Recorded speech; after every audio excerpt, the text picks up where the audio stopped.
Welcome back to the show, everybody. I am excited to bring you all an amazing guest. For the past 12 years, Brian Hernandez has been the test chef for PMQ Pizza Magazine and the director of the US Pizza team. We're going to do a deep dive on what it's like to work with PMQ, what PMQ does, and we're going to talk about the US Pizza team. Not to mention, Brian is a suave pizza giant and has been making pizza for many, many years. I'm excited to have him on. Brian, welcome to the show. How you doing, man? Hey, I'm doing great, man. Thank you for inviting me on, actually. It's an honor. Hell yeah. There is this long-standing tradition on the show, and we ask this one question just to kick things off. There's no right or wrong answer. What's good dough? Good dough. This one I did think about because, you ask everybody. It's a good foundation. It's different for everybody, but it's there to support everything that you do. So if you don't have a good dough, you don't have a good pizza. You got to get that first thing right. But it's also a good metaphor for getting your life on track. Get that dough, and then the rest of your life will be very tasty. Speaking of getting your life on track, let's talk about the life track that you have been on, because prior to PMQ, you were in the kitchen making pizza, and not for just a quick little stint. You were doing the thing for quite some time. Maybe you can talk to me about life prior to PMQ.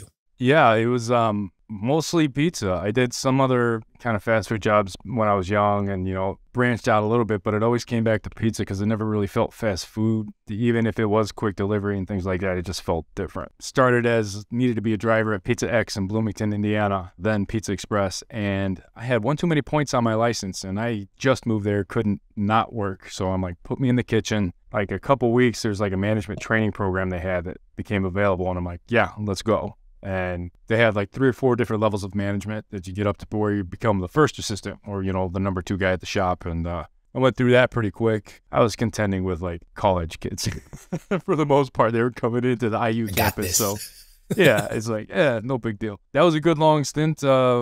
7 to 10 years, it's all kind of a blur, but it was just every part of it was awesome. And that kind of led me to PMQ. They have a GM trip every 2 years at PMQ or at Pizza X. They still have it, actually. Saw a bunch of them in Vegas a couple weeks ago. So we went on the pizza cruise in 2008. And that's where I met all the PMQ folk. Basically stayed friends with the editor and assistant editor at the time. And then a couple years later, about 2011, the job for event coordinator came open. It was very nebulous. Event coordinator, basically setting up trade shows. And it was also part of the US Pizza team because it will be helping set up competition. So event coordinator for the US Pizza team is kind of what I came in as. September of 2011, they flew me to Orlando, to the Orlando Restaurant and Lodging Show, just to kind of test run, see what it would be like, where I met a lot of my US Pizza team brothers, like that first trip. I loved it. I thought it was awesome.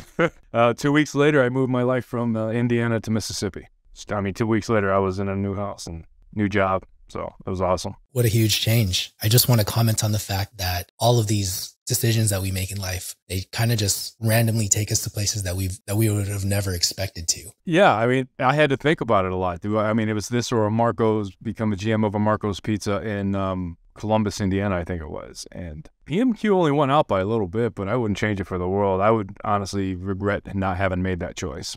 Like you said, it was a scary choice. It was worth it, 100%. Seeing all the work that you do now, seeing all the impact that you make in the industry, I'm sure you're glad you made the choice, but I'm definitely glad you made the choice because you're the educator of the pizza world, or at least one of the great ones. Well, I'm one of many, I'll put it that way. I appreciate the accolades, but man, there are so many shinier stars out there for sure. But I consider myself lucky and very humble to be able to rub elbows with these guys. I'm still very fanboy and starstruck when I go to a lot of these events. It's like, when they turn around and they know my name, it's like, oh my God. So right? That's cool. Wait, before I ask you who and what PMQ does, who was the hardest person that you fanboyed for? Or maybe someone that you will fanboy for if you haven't met them yet? If I haven't met them yet, man, it's hard because met a lot of them.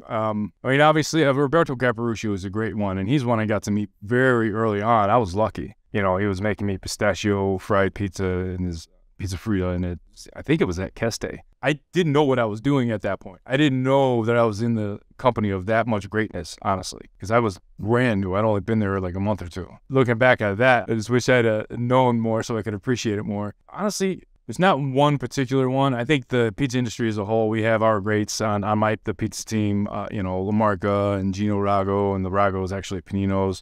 But then you have the other guys like Tony. If anybody needs to be fanboyed about, I'll just say, hey, Tony's great. He does all the styles and he knows the stuff. He's got to the point where he can just tell you how to do it. I have met and even eaten pizza with Tony. I've taken shots with Tony and I still fanboy every time just because I recognize the greatness that I'm around. Yeah, I got to, at Nightclub and Bar Show, we would go there a lot, and I got to interview John Taffer a lot of times. He actually let me interview him from his house on Christmas Eve for some crazy reason, but it's just those things, it still gets me. It's like, I love the show, it's so crazy. I love yelling at him because he's a jerk in it, but, it's those things, industry kind of led me there. One of the most useless interviews I ever did was with Adam Carolla at that same show. He was hawking Mangria like 2 booths from us, and he was partaking at like 9 a.m. They were cheersing back there, so. I mean, those are outside the pizza industry. I mean, I met a lot of the celebrity chefs, but I know most of the really good pizza people that I want to know or that are out there. But I'm always looking for more because you can't know them all. Nobody knows them all yet. So.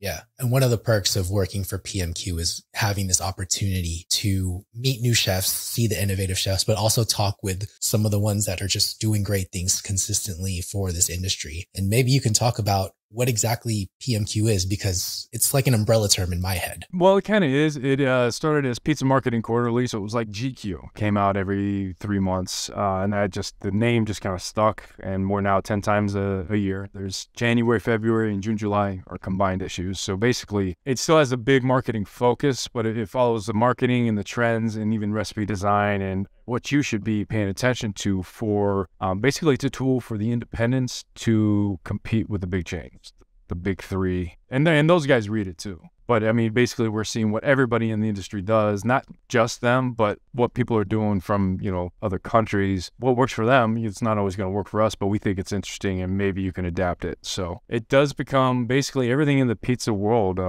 pizza encyclopedia of what's going on as far as trends and definitely upcoming equipment, what you should be keeping an eye on, how to make your pizzas better. That's the end goal, is how to make pizza better in general. One thing that you said that I found very interesting is how do independents compete with the big three or the big chains? Is that the motive for a lot of independents? I guess it's not new to me, but I'm curious to know how many are actually focused with that mission. I don't think it's that many. I think a lot of people, there's several branches. Some people go into it because they think it's easy. It's got a good, profit margin, food cost on if you do it right. Some people go that route. Some people think it's going to be fun. Other people have the passion. So, I mean, defeating the big chains is always the end goal. I think the people who are going into it to be moneymakers, bam, that's the 100%. They're snooping around Dominoes and fake mustaches, all that stuff. But as far as like the people who are doing it as, a passion, I don't want to say passion project, but they're doing it for the love of the pizzeria, of the industry, of the food. They want to stay competitive, but they're not looking to become the next big CEO, billionaire. I'll say, everybody wouldn't mind a couple million, but they're not looking to be the next Papa John, more or less. They're mainly looking to build some kind of thing, something that they can hand down through their family. Something's going to be a lasting family legacy, for lack of a better term. To do that, you got to stay competitive. Yeah. And you got to pay attention to what's working. And those big three, they figured out what works, right? At scale. Before we continue with the show, I just want to remind people that this podcast is sponsored by Uni Pizza Ovens and Porto Olive Oil. You probably already know what they are, but in case you don't, Uni Pizza Ovens is the world's #1 pizza oven company. They make amazing pizza ovens that you can store in your backyard, now even in your home with UniVolt, and you can take them on the road or on the go with you. Whenever you want to do a pop-up, go on vacation, go to the beach, anywhere, you can make the pizza of your dreams. And yes, they all taste amazing because you're making it yourself. Check out Uni Pizza Ovens. There's going to be an affiliate link in the show notes. I appreciate you for checking out and supporting my sponsors.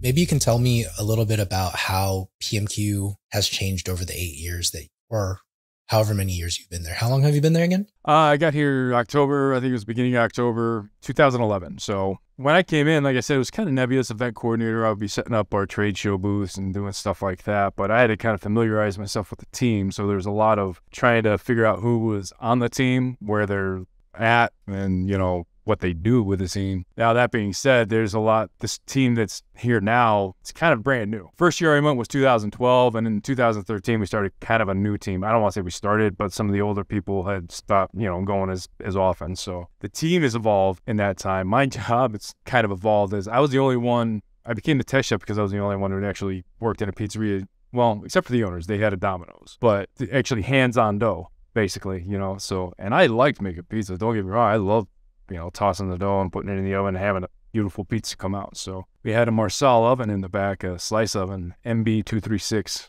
It's a beast. Get it, guys. Steve said, make this a test kitchen. All right. I think we had a hood as well. So 2 big components, you know, it was just a matter of getting them in place, getting the gas run and, you know, all that stuff, getting certified just to be able to do it in a business that's not, you know, food zone. So was that hard to do? It's time Like consuming. the permitting and stuff? I mean, oh, okay. Just mainly time and resources. A lot less hoops than anybody's going to be trying to serve food. A lot less. You know, obviously you don't have to have the Board of Health side of it's mainly just the fire inspections, things like that. So, but it is a laborious process, especially, you know, I didn't know anything about that at that point. I was mainly operations side of it. I hadn't like built it up. So that, you know, that we developed a test kitchen and then I started getting recipes. We just start making videos and that just kind of morphed over the years too. Some really bad ones, but it has evolved from basically trying to set up trade show booths to creating recipes and then starting to create videos, doing podcasts, stayed busy through the pandemic, doing live updates every day for 3 months. And the team's kind of been does what it does. So we're looking at tightening up our reins this year, getting some new standards in place just to make sure that the pandemic threw everybody off the rails. So now we've got our car back on the rails and we've got to get moving forward again. So now's the time to kind of, you know, revamp who we are and what we're going to be doing in the future. Can you elaborate a little bit more on that? Because I would love to talk more about the US Pizza team and talk about what were the biggest impacts from the pandemic and give us a little bit of insight as to how you want to change that. Or what you want to change? Yeah, I mean, the pandemic shut down in-person competition.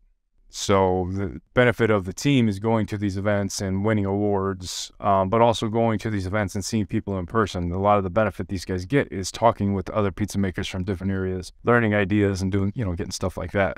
Actually, in 2020, 2021, we did a virtual US Pizza Cup. Basically, you had to come up with a good recipe, submit the pictures yourself, and then I think it was a whole pizza picture and then a slice, like a side shot, so you can see the crumb structure. We did a couple different ways. One was traditional and one was non-traditional, I think. They might have been the same. But in the end, I mean, it's like a glorified picture competition because you can't make it, you can't taste it. And I mean, some of the rules were you can't put black olives and cherries together because they look good on the color palette. It's got to make sense. And I had people who, you know, knowledgeable judges, culinary judges who could, you know, envision that. There were ideas of me cooking them all. And I'm like, I don't want somebody's chance of cash prizes riding on my attempt at making their pizza.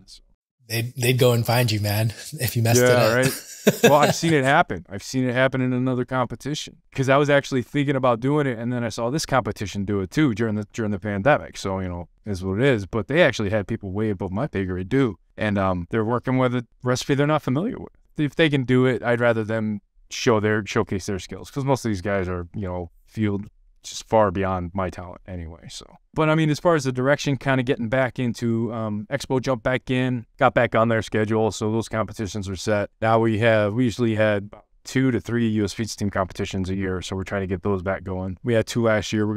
Got 1 set up for sure this year. And I've got 3 other people who want to help me do one. So we just have to figure out where in the calendar we're going to do it because there are a lot of places to go now. I mean, there's Naples in June, Atlantic City, I think is in October, London, I think is October. I don't know. There's a lot of places that are popping up in this last year and a half. So the industry was tired of sitting around. They're ready to get out there. So I just want to get on that train and get the team out there again. But another part of it was that we want to make sure that our people are competing now. We loosened that restriction a little during the pandemic because you can't get out and compete.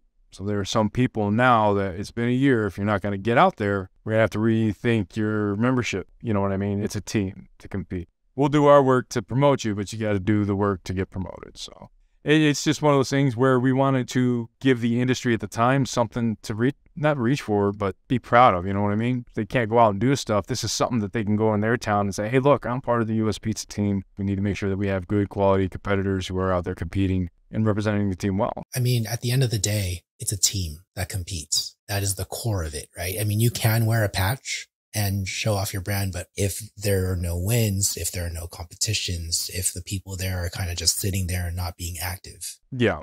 And like I said, that was always kind of the criteria beforehand. It got a little loose. We played loose light with it during the pandemic for those reasons, but now it's time to jump back into normal. So I have to make some phone calls. Nobody's getting chopped. It's going to be like, get out there now. But that's just evolution of what it is. It's been, I think this team kind of evolves about every like 3 years. I don't want to say a big shift, but a change, but a maturing, because most of these guys have been here since 2013.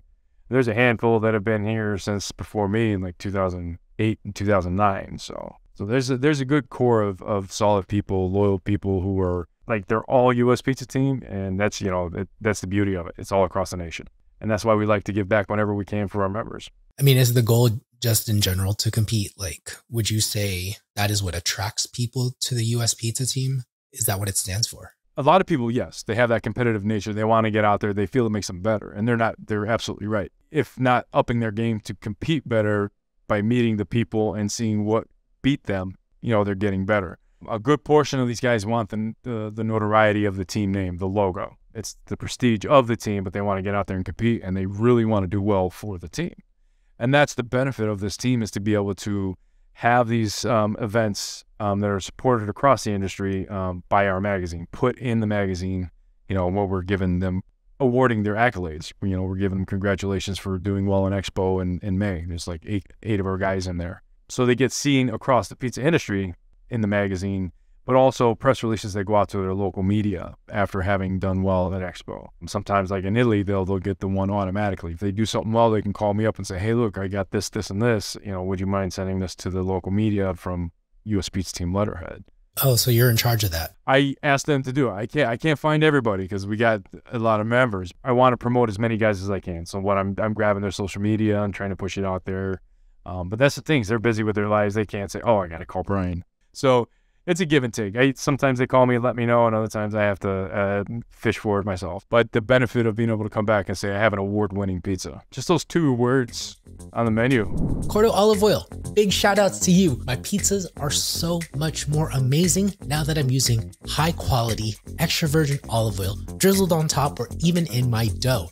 It is so delicious. Trust me, the difference is unlike any other, especially when you compare it to your commodity olive oil that just tastes rancid and gross and is not fresh. I personally like the box olive oil because it stays fresh longer. I have had my box olive oil for a little over a year, and I did a taste test, and oh my goodness, that stuff was still potently good. Check out Cordo Olive Oil. There's an affiliate link in the show notes. And one more thing, check out any of the other affiliate links in the show description. If you use any of them with Pleasant Hill Grain, Gusto, it'll help the show so much. I appreciate you. Now back to the show. Does it really help that much, would you say, from your personal experience? Yeah. Oh, absolutely. Some guy, and we'll never lie in a press release, but it's like if they got 15th out of, 675, we'll say, top 20 in the world. You know what I mean? But because that's still commendable. But I'm definitely not going to say, out of 752 countries, we got prestige ultimate award. I'm not going to make stuff up. I try to say so. But that being said, we can, all those accolades coming in second place or third place at the Expo, that's an international competition that absolutely gets some local press coverage and newspapers, TV. I was going to say radio, but they love pizza. Yeah, I'm sure. I've seen it, and you might be the person to answer this question, but there's this debate that always goes on. And maybe they're just haters, or maybe they're, the peanut gallery, but they say, oh, those awards or winning a championship is only temporary business, and it doesn't even help that much. Do you have anything to say against that? Is that somewhat supported? What are your thoughts on that? Yeah, it's somewhat supported. It is temporary, but that's why you got to do the next one. I just think Al Bundy, 4 touchdowns in a single game in high school, he rode that the rest of his life. You can't necessarily do that.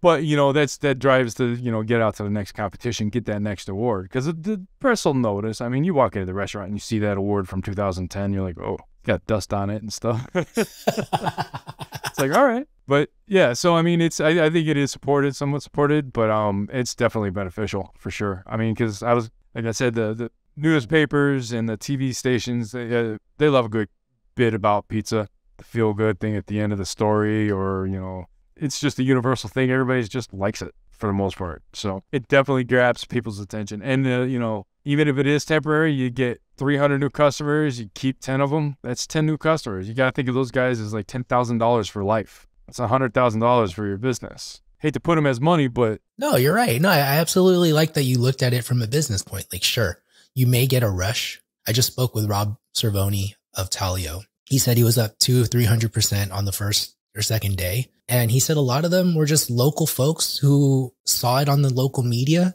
and went to go check it out. And if any of them stay on after the hype is gone, great for business, right? Now, let's hope they don't do anything that would be detrimental to the business. But it seems like if you are able to run your business well, that shouldn't be a problem. Yeah. And then you grow it incrementally, like, you know, maybe, and then they bring their friend, you know what I mean? Those 10 people that you may keep, 5 of them will have friends that want to come, and, you know, you can MLM it however you want.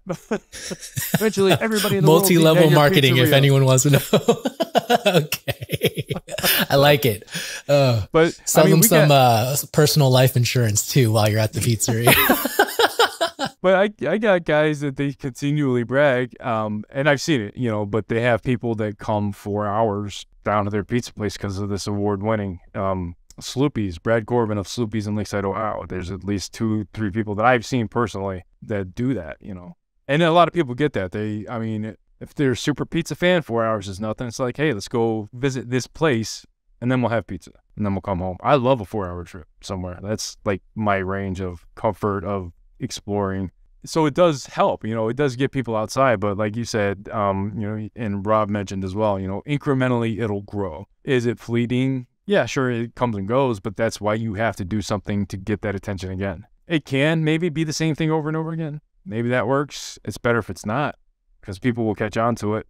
But, you know, keep it interesting. As someone who works with the US Pizza team a lot, maybe you can recall an operator who was able to ride that wave and keep it going. And if so, what did they do to help keep the train going? I gotta say, my guy Jamie Colton's done really well. Now, he knows how to promote himself, but he's got the skills to, he's our acrobatic coach for the US Pizza team. He's one of the first guys I met in 2011. He's been on the team actually since before I got the job. So he marched in the Macy's Day Parade, and he is one to really be able to get that publicity out of it.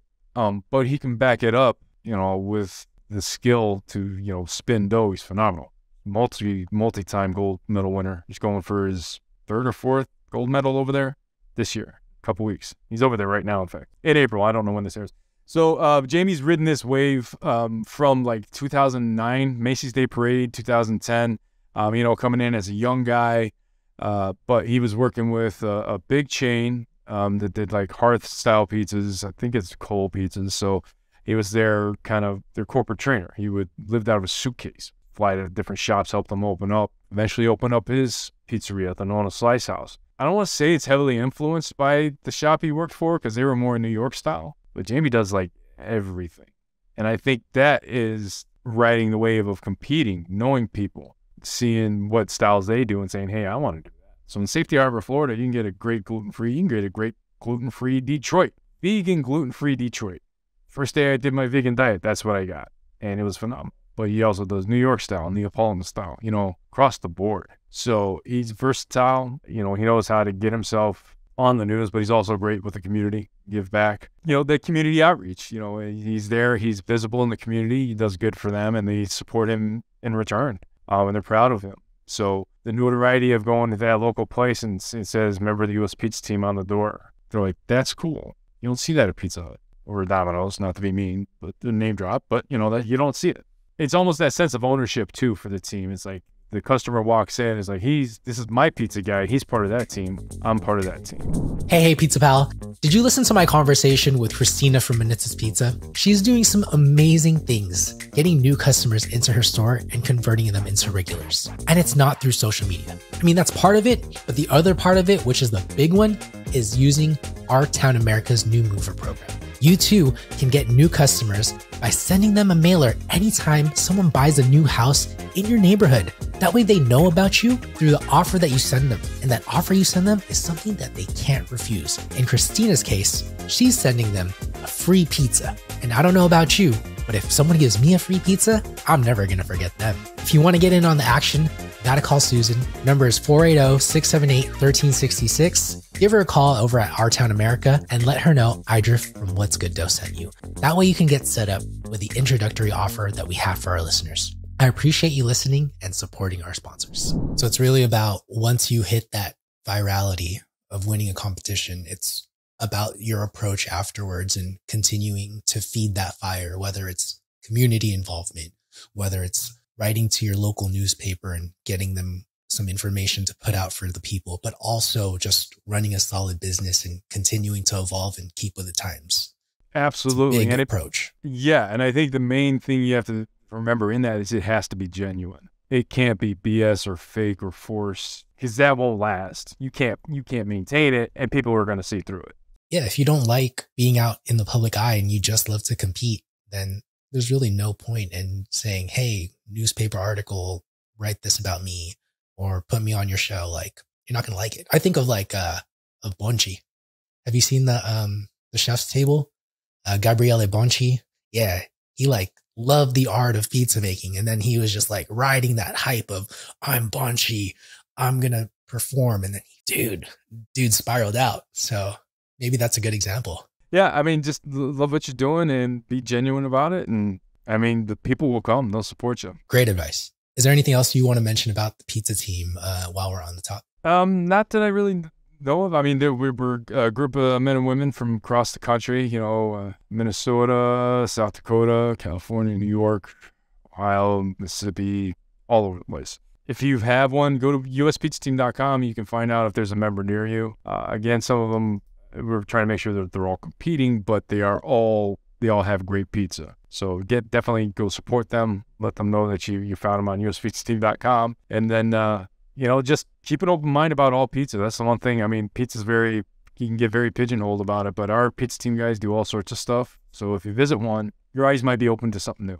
The best way to put it. Speaking of something new, and it's not super new, the sense of like what's popular today, vegan pizza is taking this flight course up and up and up. And you had mentioned earlier that when you went vegan, you went to go try that vegan Detroit style pizza. I'm curious to know, how does a person who just loves pizza and probably cheese because it's associated with it make such a, in my opinion, of course, drastic change?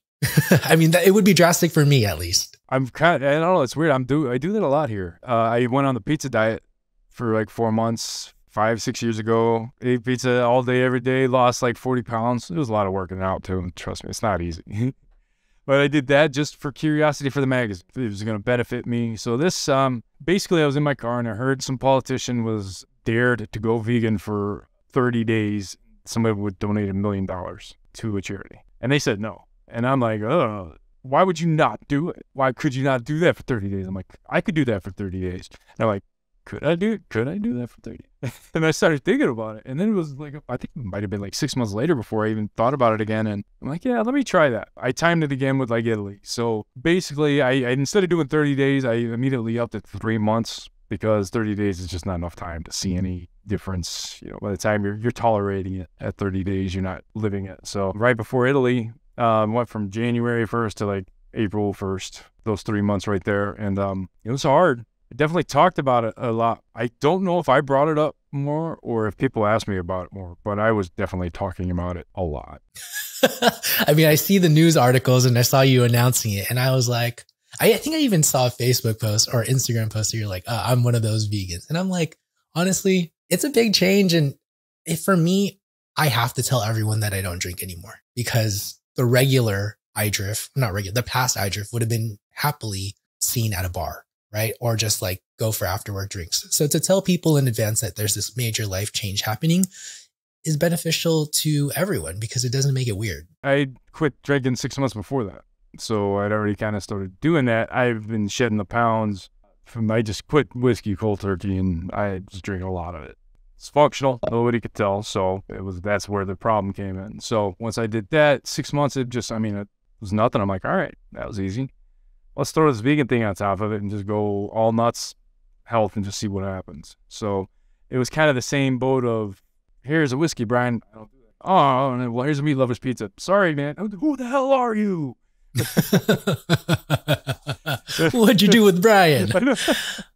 But yeah, it's difficult. And I mean, from there came a lot of it was curiosity. I don't think anybody busted my chops about it, really.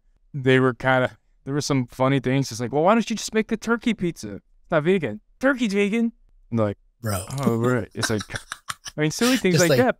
But I did the same thing. You just don't realize how much, I was going to say, non-vegan stuff is in everything that you consume every day. Being a vegan is very difficult. I did decide if I wanted to go, there was different levels that I found. It's like, may have come in contact with ...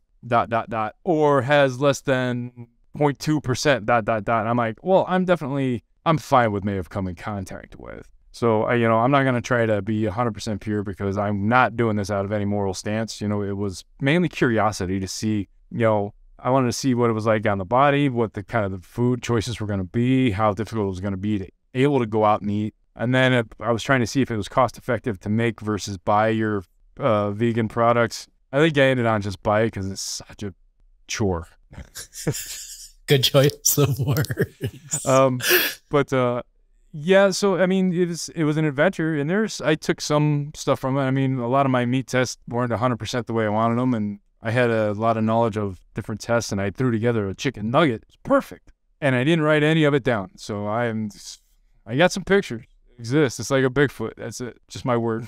But it's difficult. It was journalistic curiosity. I wanted to see how it would make me feel, what kind of changes. I figured it wasn't going to be as hard as I've tried keto before. There's no way. There's absolutely no way. Yeah, everything that keto is, I love, or that keto isn't, I love, and I could not cut that. I couldn't do my job, honestly, if I had to do keto. So cheese, egg crusts are not the business for me either. So no offense to anyone who does keto and listening to. Actually, I think if you're doing keto, you're probably not listening to this podcast. Well, I got a guy, one of our sales guys does keto, and he's just ripping the toppings off and.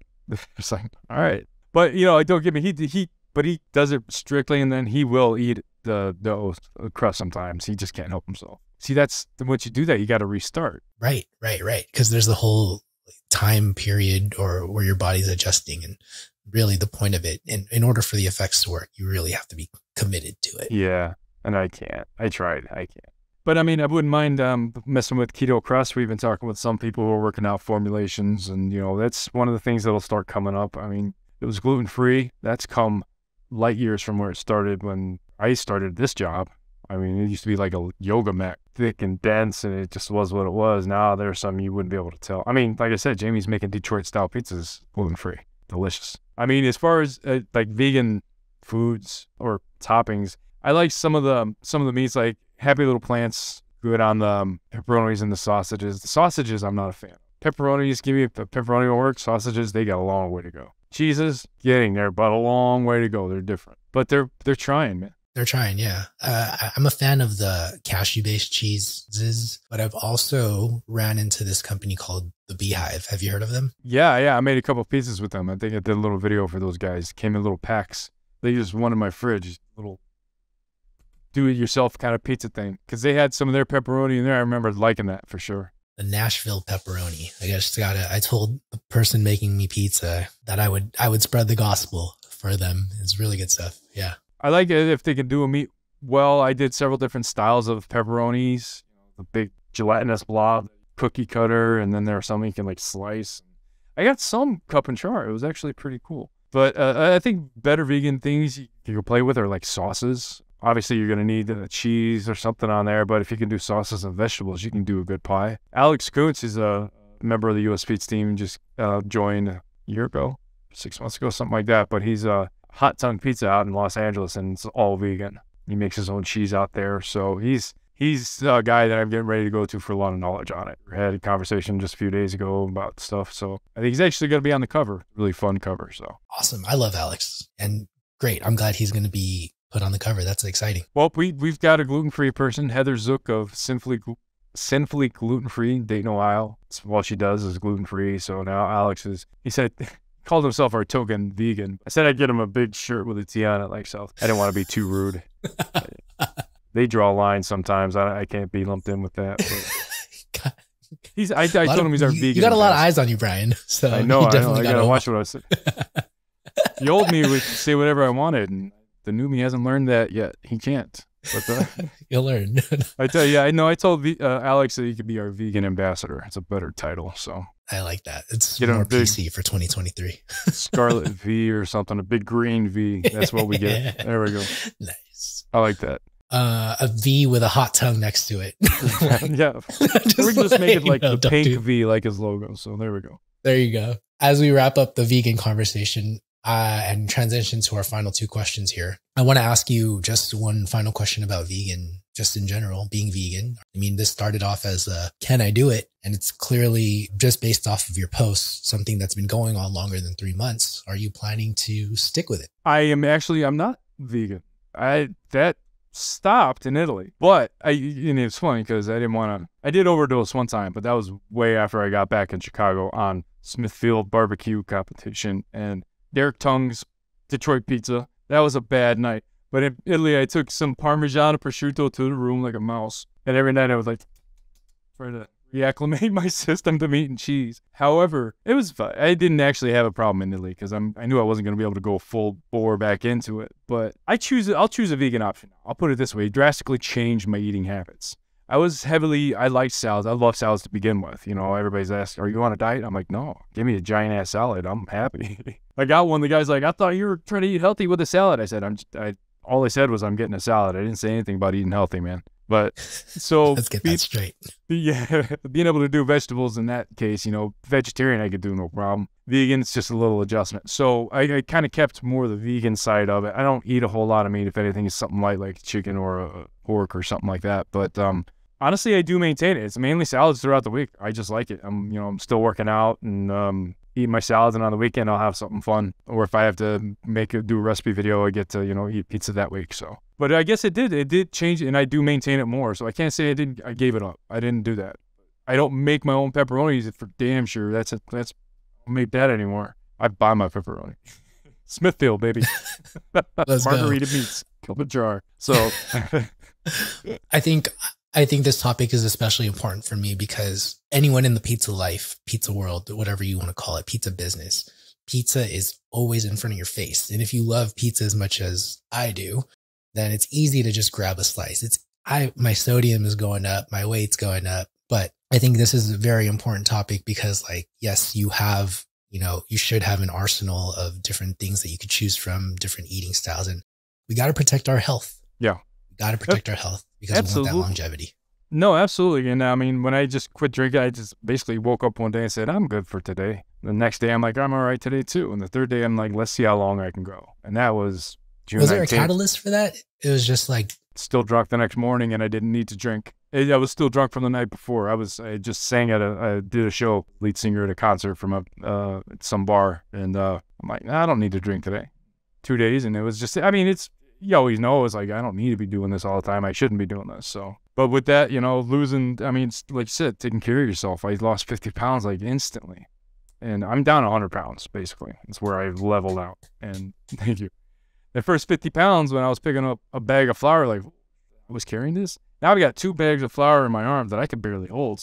And you realize that you were just, every time I stood up, that was like wearing it like a poster board, sandwich board, 2 bags of flour. That's insane. So that vegan diet definitely helped in getting that last 50 pounds off and then changing my eating habits so that I can keep it down. Because I survived the winter. Now that it's hot here, there's not going to be stopping me. I want to be outside sweating and active. So it's definitely changed my lifestyle. I'm definitely keeping it. I like the way I feel about it. I'm more active. I felt taller. That was the first thing I noticed. It's the weirdest thing. I would stand up and I'm like, oh. So it's definitely worth it. Yeah, no, I feel like if you're listening to this and you're still here, which 65 to 70% of you are, definitely think about what Brian said and just know that you can do what you set your mind out to do, right? Giving up drinking if you're drinking every day and giving up a food that you love for even just a short period of time is hard, but you got to go and do the hard things sometimes for the better. Yeah, you guys can do it and you'll love it when you do. So beautiful. Thank you for that.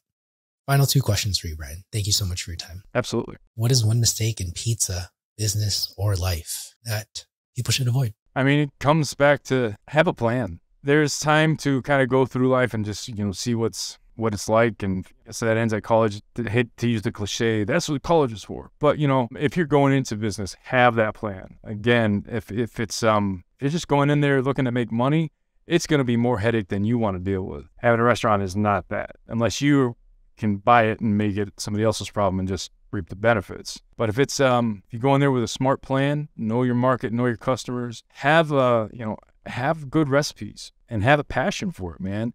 If it's love the job, and if you love it, and again, another cliche, you don't work a day in your life. That's BS. You work your butt off, but you love the work that you're doing. Don't get me wrong. None of these pizza guys are saying, "Oh, this is so easy."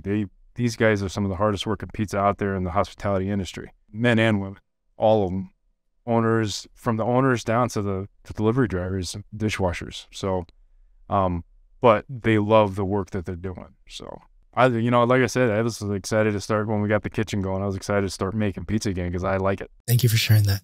I definitely feel that you have a passion for what you do. Otherwise, you wouldn't have been doing it for the last 11 to 12 years. And I know you know that you are valued in this industry, and I appreciate everything that you do and share. Well, I appreciate that, Andrew. Thank you. You've been so gracious with your time. What do you want to leave the audience with today? Final question.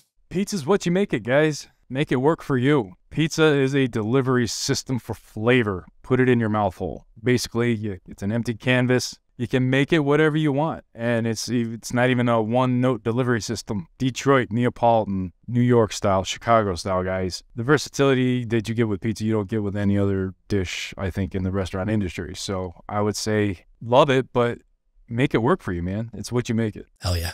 Brian, thank you so much for being on the show. I appreciate you so much. Absolutely. Thank you, everybody. Pizza to the people. Well, there you have it. My conversation with Brian Hernandez from PMQ. I hope you enjoyed this one because I very much did. If you haven't done so already, please go follow Brian Hernandez and PMQ. All of their links are in the show notes, along with my social handles. Go ahead and say what's up to all of us and let us know what's good dough. Do me one quick favor, please. Share this episode. I'd greatly appreciate it if you share it on Instagram, share a story or a post, or just send it to a friend. If you know a pizza competitor, pizza champ, or just a business owner, I think they would greatly learn and appreciate this episode. So do them that favor and help make their day. Help make mine too. Finally, I would love it if you left a rating for the show. We all look at ratings. We all look at it, unfortunately. And so the people who are checking out this podcast are looking at it too. And I would greatly appreciate it if we started them off on a good foot and showed them a bunch of 5 stars. Thank you so much for doing that.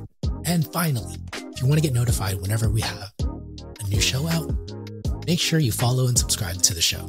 You can click the follow button or the plus button usually, or even subscribe to us on YouTube if you're following us there. I appreciate you. I love you. Till next time. Peace.